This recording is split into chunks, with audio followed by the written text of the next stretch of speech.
Hello and welcome. Yes, this is Tish again. I'm back. This is my second video, and I want to talk, before I get into the second one, I want to talk about the first one.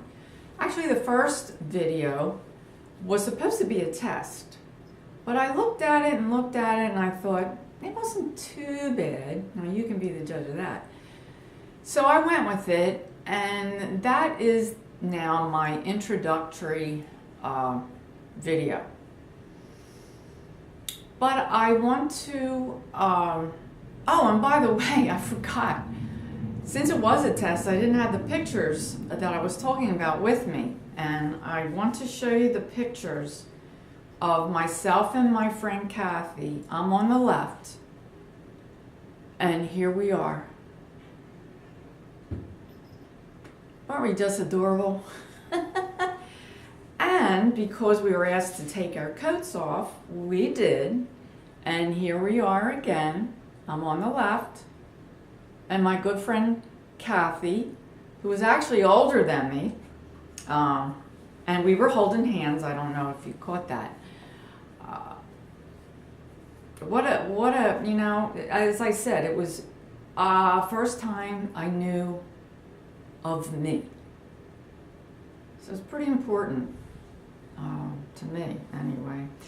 I would like to show you a picture of me as a baby, and here I am. Cute little thing, wasn't I?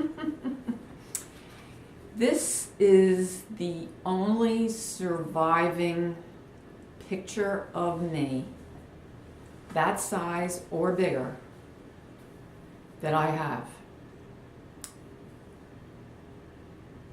I don't know really where the other ones are. I don't know. I don't have them, and that's for another story. But also, I want to have a passcode or a password. Actually, it's more a code because it's a physical code. This is what it is. Now, why do I want this passcode? It's because I don't want anybody stepping in and trying to impersonate me. True, it'll be very, very difficult to do, but somehow I don't think, well, at least I only know of one other person who did it, and that was the girl that taught me, and I was probably in my teens. And I've used it here and there all throughout my life, really, and usually it brings a big laugh. I do it in a crowd. And so that's my physical code. You'll see it, maybe not every video, but every once in a while I'm going to throw that in.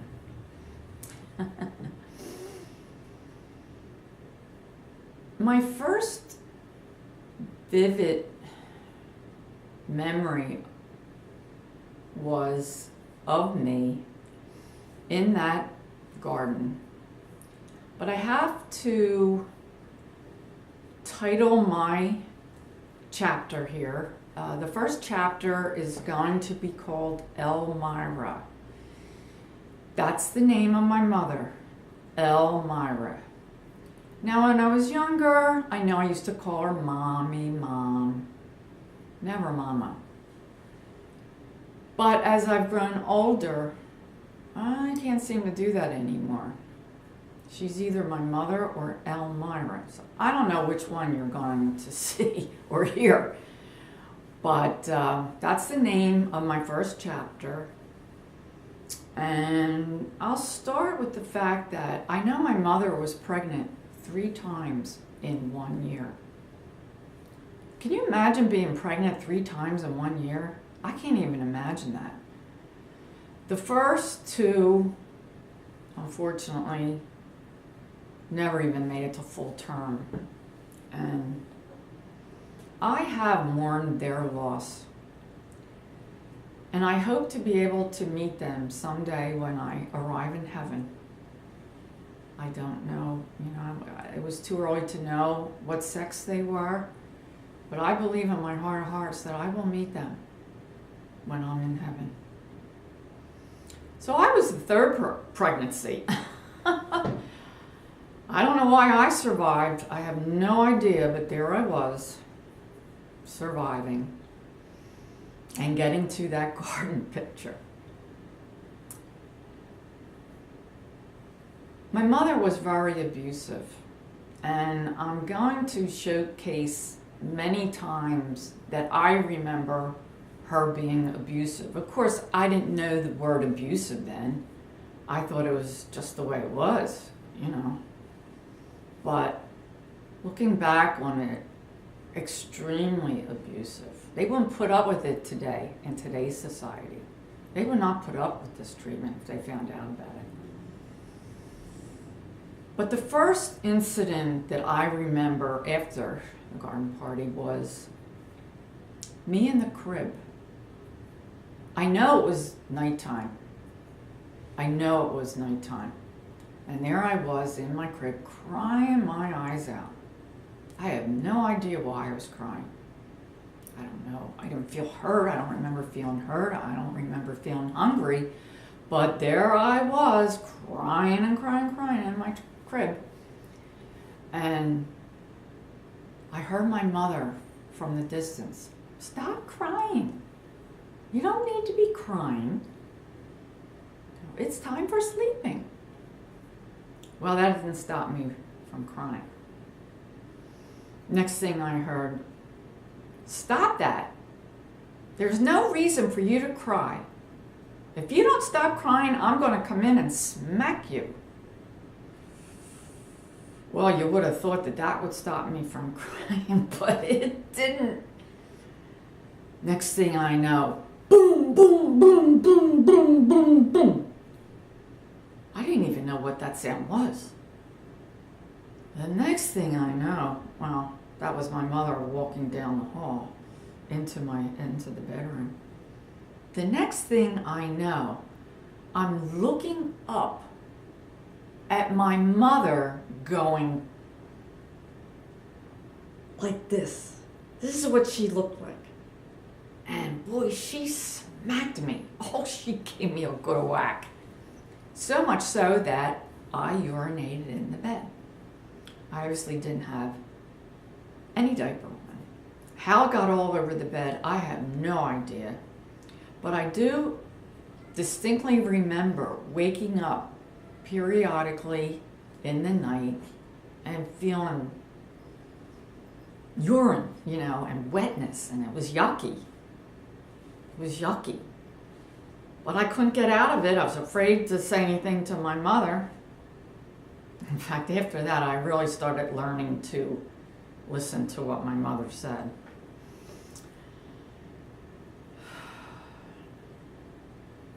But there she was, smacking me. Why didn't she come in and find out why I was crying? I know babies cry sometimes and there's nothing wrong, but she should have checked. But no. Her reaction was to come in and smack me. And she was showing me who was boss. The next morning, she comes in, I'm awake, and she discovers that I peed the bed. Well, guess who starts crying now? My mother. And she's telling me, "You're such a bad girl. You're such a bad girl for peeing in the bed. You know you're not supposed to do that." Well, I ask you, who really was the bad girl? My mother or me? I believe it was my mother. But I was the one that was bad. I'm bad. So I thought I was bad. The next time I remember my mom, and I don't know if this was an accident or she really intended to do this, but I remember being naked, standing next to a tub filled with water. And I know I didn't climb over the top of that tub and get myself in that water because it was too high. I know I didn't. My mother had to have put me in that water.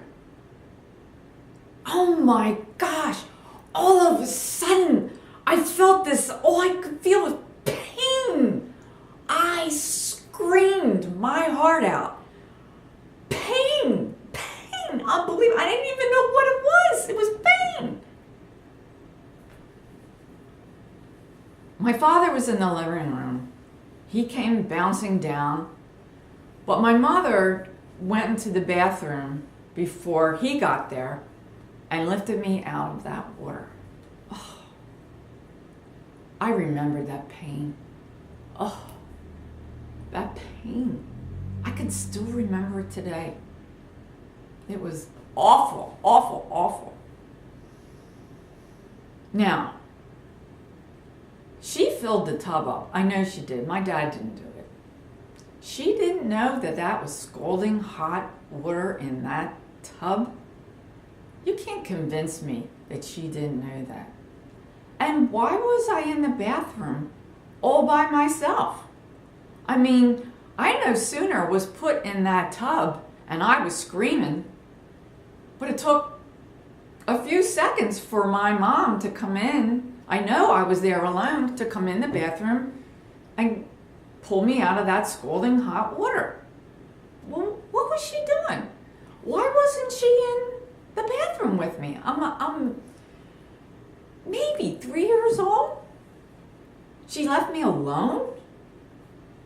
This could not have been a mistake.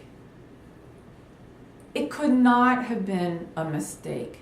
She knew what she was doing. And she wanted me to feel pain. I'm convinced.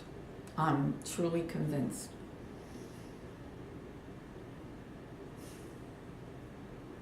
I'll never forget one time. We were in downtown Philadelphia shopping. There was no malls out in the suburbs. And we were there. I believe we were in Strawbridge at Clothers. I was old enough to know the names of the stores that we went into. And I found myself with my mother in one of the dressing rooms. And I really wasn't paying attention. I'm a kid. I'm playing around. Until suddenly, I realized I'm all alone. Where's my mom? I go dashing into all the other dressing rooms. Dashing. Running. Frantically. No mom and nobody else. I ran out of the dressing room. And right there in front of me was this huge round cushion. I'll never forget it. And I didn't get any further than that. I jumped on that cushion. I settled myself down. And I just started to bawl my eyes out. I was lost. Do you have any idea what it feels like to be 5 years old and lost? Where was my mother? Where was everybody else? I sat there what seemed like forever. I'm telling you, it was quite a while. And suddenly a very nice woman, or so I thought, was kneeling in front of me and asking me what the problem was. And I said, I'm lost. I don't know where my mother is.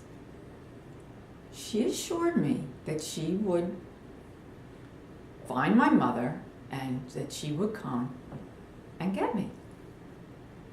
Again, it seemed like forever. I guess maybe a few minutes sounds like forever when you're waiting passionately, furiously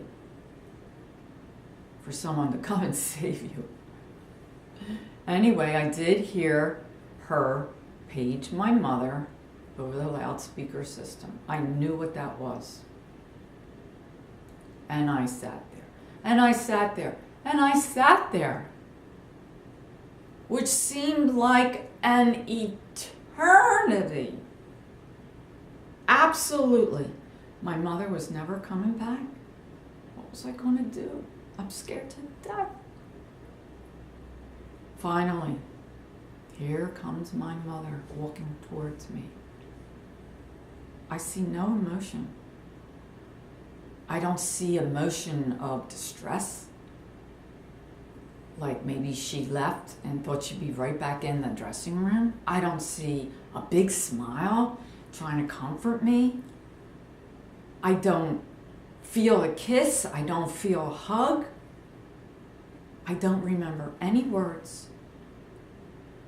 But there she was, rescuing me. I'll never forget that day.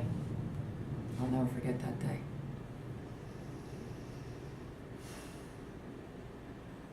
And then, I wasn't much older than maybe 4. And I remember we were all in our living room. My mom, and my pop-up. I don't think my dad was there, however. And we were all having fun, and suddenly, I wasn't feeling too good. Well, I tried to feel better, and it wouldn't work. I tried. All of a sudden, I knew I better head towards the bathroom. Didn't have a chance to say anything because I was afraid it would come out. I could feel this vomit coming up. So I started running. My mother taught me, when you feel like this, run to the bathroom. So there tells you I threw up quite a bit. I'll get back to that later. But anyway, I'm running.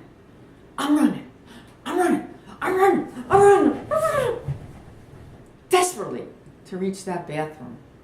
Desperately. And then I realized I'm not going to make the toilet.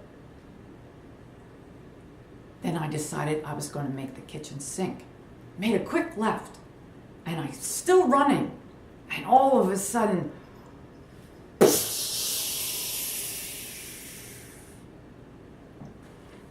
it sounded and it looked like a volcano. All the vomit was all over me. And since I was still running for the sink, I fell down and slid across the room. I would estimate I went 12 feet and banged up to the cabinet. I was bruised after that. I remember my whole left side was bruised after that. And I'm still sitting there, probably startled. And all of a sudden I hear this horrible noise. I didn't even know what it was. I had no idea what it was. Next thing I know, my mother's in the kitchen. Then I realize it's her. She is screaming bloody murder. Screaming and screaming and screaming and screaming. I could not even distinguish what she was saying. I couldn't understand one blessed word. All I could hear was this shrilling scream. Oh my gosh, never forget it. Next thing I know, my papa is in the kitchen. Never saw my mother. My mother didn't come and pick me up, but my papa did. Walked right through the vomit, gently picked me up, moved backwards, had to be a chair because he sat down and put me on his lap. And I think he was stunned as well, because I'll never forget the words he said. And I quote, "Elmira, she's sick!" Unquote. I don't remember anything after that. I'm sure he continued to comfort me because that's the type of pup he was. I don't remember a thing. I'm sure I got cleaned up. Don't remember it. What happened? I mean, did I pass out? Was I so traumatized that I couldn't remember? I do not know. But I do know this. After that incident, my papa would come to our house every Friday afternoon after his work. And he would pick me up, and there I would go off to my mom and papa's house. Oh, I had so much fun there. I can't even tell you how much fun there. That was heaven on earth. That was, they spoiled me. But not too bad. Anyway, almost every weekend, there he was, picking me up, and yay! I'm going to my mom and papa's house. And boy, did I ever have a blast. And in retrospect, when I look back on it, I think that was their way of protecting me. Because I can remember in the summers, well, that was when I was in school, but I can remember spending an awful lot of time at my mom and papa's. I was even there through the week. And I can remember my mom calling my mother and saying, oh, can she please stay another week?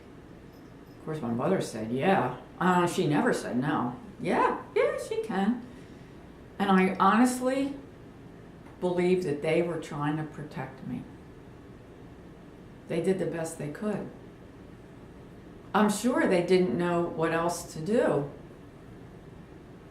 They certainly, up to this point, didn't know of the other times when my mother was so cruel.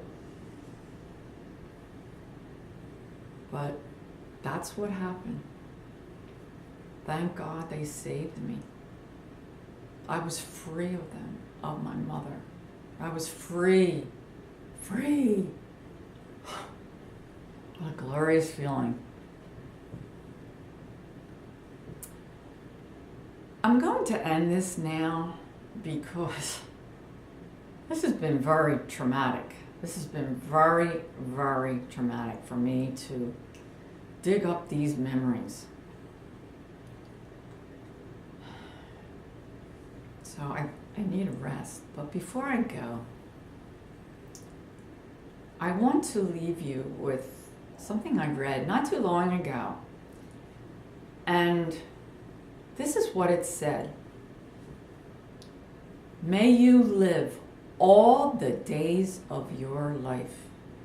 And that was a quote from Jonathan Swift. And you know, that became a very profound statement for me. It really woke me up. It really made me realize how much time has passed and really so little time that I have left. And so now I can honestly say, I live every blessed day of my life. I am constantly thinking about the time, very conscious of the time and how it passes. So I hope you take that little saying as guidance to really stop and think and live your life. It's that important. Now I'm going to say goodbye. Any comments that you have, please let me know. If you can do this, woo, let me know. I want to talk to you. But I'm going to leave you with a kiss. That's my send-off. And I look forward to seeing you next time. Bye.